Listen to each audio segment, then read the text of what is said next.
Olá, sejam muito bem-vindos às aulas de matemática básica e vamos iniciar pelo sistema de numeração decimal. Bem, o sistema de numeração decimal utiliza os algarismos que vêm relacionados de 0 a 9, ou seja, 0, 1, 2, 3, 4, 5, 6, 7, 8 e 9. Todos os outros números que nós conhecemos e que nós podemos formar são formados a partir desses números de 0 a 9. Levando sempre em consideração o posicionamento desses números para formar os algarismos que nós conhecemos. Então, o sistema de numeração decimal recebe essa denominação devido à utilização desses 10 algarismos. E aí a gente vai começar a tratar justamente de como são as características desse sistema de numeração. O sistema de numeração decimal também pode ser chamado de sistema de numeração de base 10. Como que seria isso em termos gerais?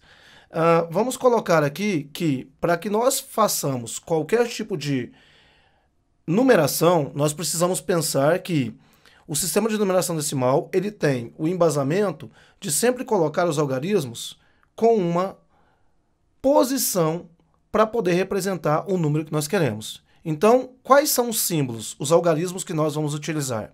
Nós temos os algarismos que representam as quantidades que vão de 1 até 9. E é claro que a gente tem um número que representa uma quantidade não existente, ou seja, um número zero. Então, esses números de 1 a 9, que representam as quantidades, mais o número zero, vão formar os 10 números que iremos utilizar para poder formar qualquer outro número do nosso sistema de numeração decimal. Lembrando que a ordem desses algarismos é muito importante. Então, a segunda característica da formação desses números é justamente o posicionamento, ou seja, a ordem dos algarismos. E, por fim, a questão dos tipos de agrupamento. Por quê? Nós vamos agrupar, no caso do sistema de numeração decimal, sempre de 10 em 10 unidades. Ou seja, de 1 até 9, eu tenho uma certa quantidade. Depois eu tenho a primeira dezena, depois a primeira centena. Então, como que seria isso em termos de representação? Então, vamos pensar assim, 10 unidades. Quando eu tenho 10 unidades, eu formo uma dezena.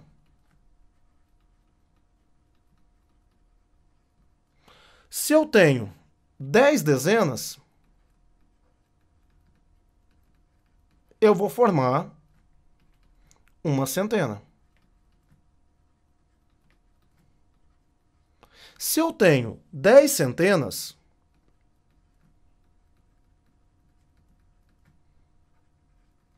eu vou formar uma unidade de milhar.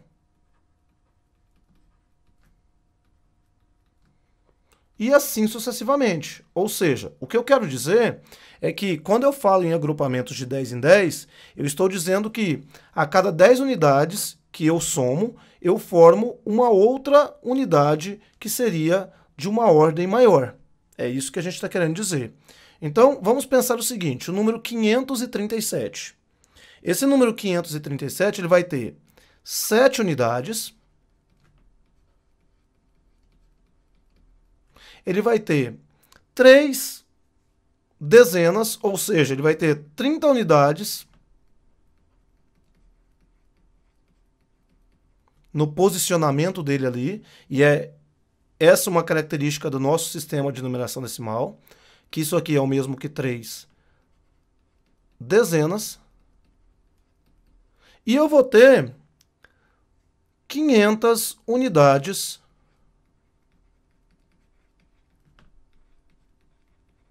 na posição do 5, que é o mesmo que 5 centenas. Então, o que acontece é que cada posição que o número ocupa dá uma quantidade específica a partir de unidade, dezena e centena. Esse tipo de característica nos leva à questão das ordens e das classes do sistema de numeração decimal. Então, para nós, no sistema de numeração decimal, cada algarismo representa uma ordem e uma classe dependendo da sua posição. E a gente sempre vai começar da direita para a esquerda essa contagem. Então, como que seria isso? A gente vai representar a partir de uma tabela essa colocação aí dos nossos números. Então, que seria? Nós temos a primeira classe, a segunda classe, a terceira classe, quarta classe e assim sucessivamente. Aqui nós vamos nos restringir a colocar apenas até a terceira classe. Na primeira classe, nós temos a classe das unidades. Depois, nós temos a classe dos milhares. E depois, a classe do milhão. Cada uma dessas classes vão ter 3 ordens. E aí a gente começa a primeira ordem, contando sempre da direita para a esquerda, primeira ordem, segunda ordem, terceira ordem, quarta ordem, quinta ordem e assim sucessivamente. E aí a gente vai dizer que a primeira ordem ocupada seria a unidade. A segunda ordem é a dezena, a terceira a centena. E agora isso vai se repetir em termos de padrão. Então eu tenho unidade, dezena e centena na primeira classe, depois eu tenho na segunda classe unidade de milhar, dezena de milhar e centena de milhar. E na terceira classe, unidade de milhão, dezena de milhão e centena de milhão. E eu posso continuar, né? Bilhão, trilhão, quadrilhão e assim sucessivamente. O que vai representar isso em termos numéricos? A unidade representa uma única unidade específica.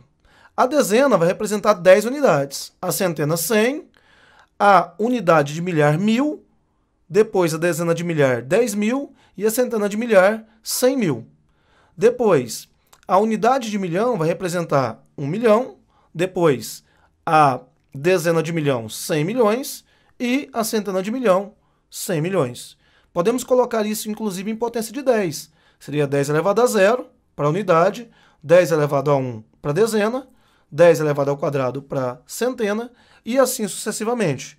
Então, se a gente pega aquele número 537 que a gente usou aqui, eu teria o 7 posicionado nas unidades, o 3 posicionado nas dezenas e o 5 posicionado na centena. Então, eu poderia reescrever esse número 537 da seguinte maneira. 5 vezes 10 ao quadrado, que seria o mesmo que 5 vezes 100, que é o mesmo que 500. Depois, 3 vezes 10 elevado a 1, que é o mesmo que 3 vezes 10, que a gente vai colocar como 30. E depois, o 7 vezes 10 elevado a 0. A gente sabe que 10 elevado a 0 é igual a 1. 1 vezes 7 vai me dar 7. E aí eu vou somar esses algarismos e vou chegar no 537, que é justamente o número que eu tinha inicialmente. Vamos então a um exemplo.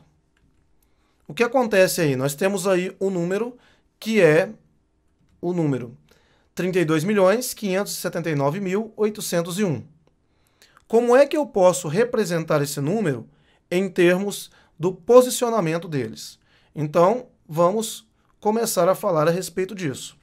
Vamos escrever novamente o número 32.579.801.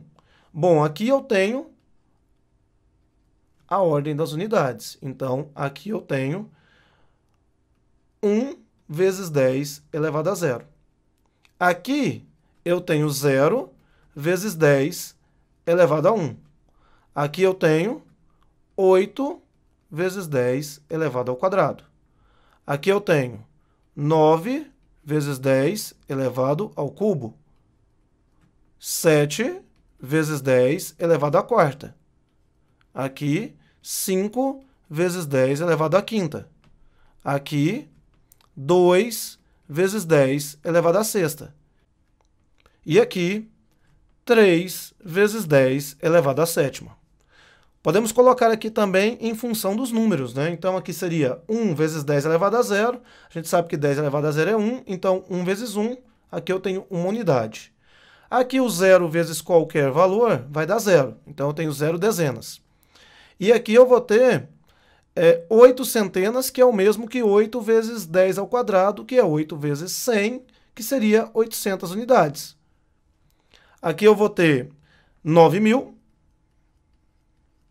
Aqui eu vou ter 70.000. Aqui eu vou ter 500.000. E aqui eu fico na terceira classe, que é de milhão. Então, aqui eu vou ter 2 milhões de unidades. E aqui eu vou ter 30 milhões de unidades. Então, para cada uma aqui, eu tenho representação em termos de potência de 10 e também representação em termos de unidade. Lembrando que aqui é unidade, aqui dezena e centena. Aqui unidade de milhar, dezena de milhar, centena de milhar. E aqui unidade de milhão e aqui dezena de milhão. Então agora a gente vai também apenas apresentar outros sistemas de numeração que a gente pode ter contato com eles aí, mas apenas uma apresentação. Nós temos o sistema de numeração binário, que também é denominado de sistema de base 2, que é um sistema também de numeração posicional, ou seja, onde eu colocar o algarismo, ele vai representar algo diferente para um próximo, em que todas as quantidades se representam com base em 2 números. Por isso o nome numeração binária. Ou seja, nós vamos utilizar os números 0 e 1. Onde eu uso isso? Basicamente, a aplicação deles é em computadores e em rede de telecomunicações. Não só, mas principalmente. E um exemplo de um número binário aí, só para a gente ter uma noção, como eu disse, é só uma apresentação, seria esse aí. 1, 0, 1, 0, 0, 1, 1. Esse número vai representar um número decimal 83. É apenas uma apresentação para vocês. E nós temos também um sistema de numeração também muito conhecido, que é o sistema de numeração sexagesimal, que é um tipo de numeração onde a contagem é de base 60, ou seja, de 60 em 60 você muda o tipo de representação. Ele foi criado pela antiga civilização assíria. Então, por exemplo, se você pensa na questão do relógio, nós temos os agrupamentos de 60 e 60. Então, onde mais eu uso isso? Além dos relógios, no tempo, eu também posso usar nas medidas de ângulos. Então, só para a gente relembrar aqui, ó, 1 hora, na verdade, é a união de 60 minutos. Que, por sua vez, cada minuto é representado por 60 segundos. Se a gente for pensar em termos de ângulo também, nós temos que 1 grau representa 60 minutos. E 1 minuto representa 60 segundos. Então, tanto para questão de tempo, quanto para a questão de ângulos, nós podemos usar esse sistema sexagesimal. Ok? No mais, era isso, era uma breve apresentação. Espero que tenham gostado e que isso que a gente mostrou agora é básico, mas acaba aparecendo em alguns exercícios do próprio Enem. Então é bom que a gente fique bem atento a isso e tenha cuidado na hora do posicionamento desses números. Até a próxima. Obrigado.